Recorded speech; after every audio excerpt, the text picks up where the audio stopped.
Perkenalkan nama aku Dery Rizky dengan NIM 260 50 122 140 139. Halo, kenalin aku Ida Fauzia dengan NIM 2650122140137. Halo, perkenalkan nama aku Nesya Alfiza dengan NIM 260500122140140. Jadi kita bertiga di sini bakal ngejelasin ulang materi yang udah disampaikan oleh Pak Indra pada pertemuan 3 dan 4 mengenai kriteria kestabilan sistem persamaan 1 dan 2. Untuk menentukan kriteria kestabilan sistem persamaan 1 dan 2 yang udah kita pelajarin di pertemuan 1 dan 2 3 dan 4. Nah, kita menentukan kriteria kestabilan dengan 3 tahapan. Yang pertama, kita tulis 1 dan 2 dalam bentuk matriks. Yang kedua, tentukan matriks amplifikasi. Terus yang ketiga, kita tentukan determinan dari matriks amplifikasi atau nilai eigennya. Nah, terus kita tulis lagi dari persamaan 1 dan 2. Persamaan 1 yaitu persamaan gerak momentum, yang persamaan 2 itu kontinuitas. Nah, di persamaan kontinuitas itu kan ada zeta Jn plus 1 sama dengan zeta Jn min Hjn delta T per delta X dalam kurung Ujn plus 1 per 2 min Uj min 1 N plus 1 per 2. Nah, di mana nilai H ini sama dengan D plus zeta Jn. Nah, dalam persamaan 2 juga dapat ditulis dengan N sama dengan N min 1. Jadi waktunya itu mundur gitu. Jadi kayak kan di awal zeta Jn plus 1, ini jadi zeta Jn sama dengan zeta Jn min 1 min Hn delta T per delta X dalam kurung Ujn min 1 per 2 min Ujn min 1 N min 1 per 2. Nah, dari persamaan di atas itu kita menggunakan cara Fourier. Nah, terus dalam cara Fourier itu kita pakai eksponen. Nah, kita tulis eksponennya. Nah, terus dari eksponen itu kita masukin ke nilai persamaan dari persamaan 1 dan 2. Nah, terus udah ditulis ke persamaannya, kita ubah dalam bentuk matriks.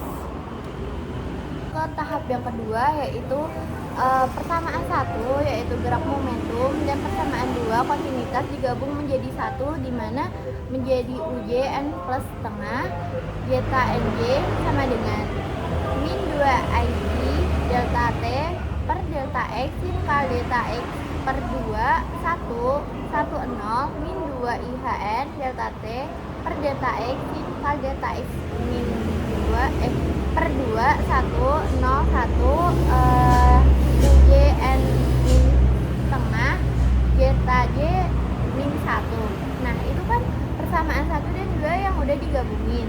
Setelah itu diperoleh di mana metrik ini dikalikan ditambahkan ke sisi kiri dan sisi kanannya, diperoleh hasil Ujn plus setengah zeta Nj sama dengan min 4H Nj delta T kuadrat per delta X kuadrat sin kuadrat K delta X per 2 min 2 Ij delta T per delta X sin K delta X per 2 min 2 IHN delta T per delta X sin K delta X per 2 1 Ujn min setengah zeta N min 1J, di mana nilai yang diperoleh itu merupakan matriks amplifikasi A. Kita udah nentuin nih matriks amplifikasi A-nya kayak gini.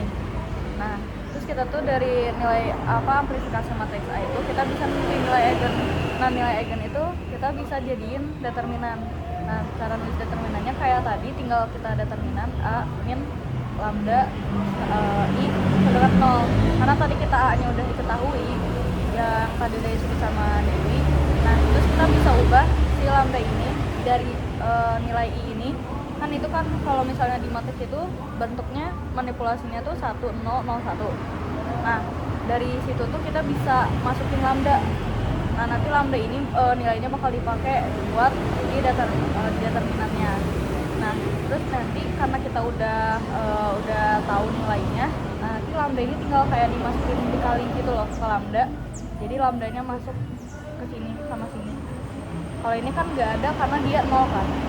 Nah terus udah dapet kayak gini, nanti kita ada permisalan beta.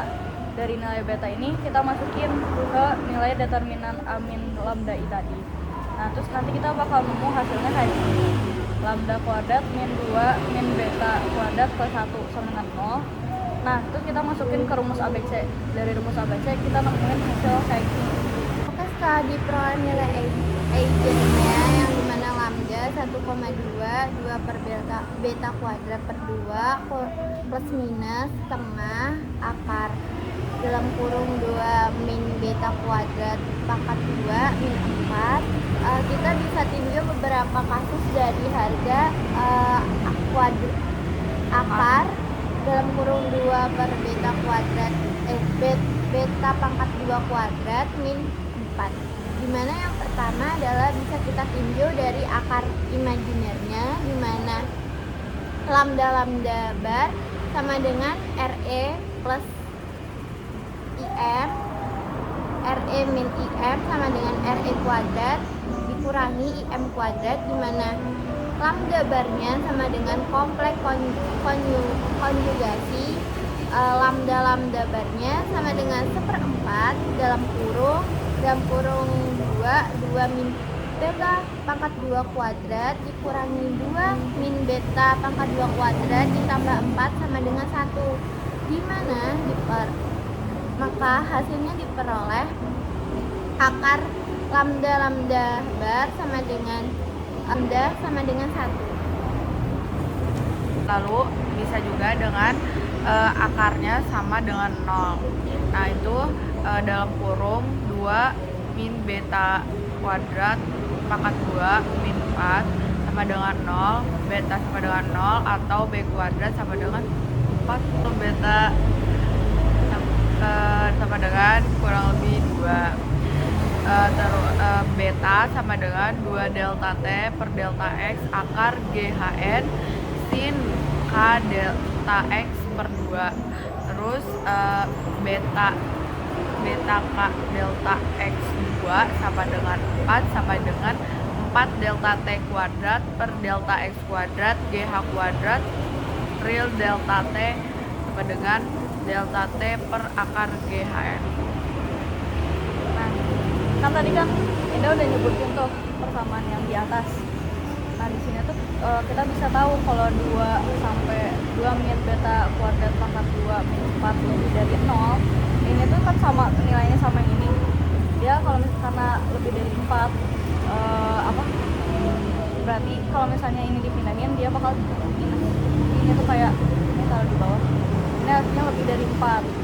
Nah ini kan tadi tuh kalau misalnya kita udah nemuin lebih dari 4, berarti delta T kurang dari delta X per akar GH pangkat M. Nah ini tuh hasil dari kriteria stabilitas Courant Matrix Lewis. Terus tadi tuh aku nemu dari salah satu jurnal Safwandi, itu dari jurnalnya Semi Implicit Numerical Schema in Shallow Water Equation. Nah jadi dia tuh pakai juga kriteria kestabilan dari CML ini. Dia nyebutnya ini tuh semi implisit. Nah, dia juga di sini kalau dia ini dipakainya itu kepersamaan momentum sama kontinuitas 2 dimensi. Makanya di sini ada AX-nya 2, terus di sini 2 GH max. Jadi delta T kurang dari AX per 2 GH max. Cukup sekian dari kami. Mohon maaf jika ada kesalahan saat menjelaskan materinya. Sekian, terima kasih. Videonya Cukup sekian dari kami. belum bertiga. ya? Udah. Ih, cukup sekian dari kami bertiga. Mohon maaf apabila ada kesalahan. Terima kasih.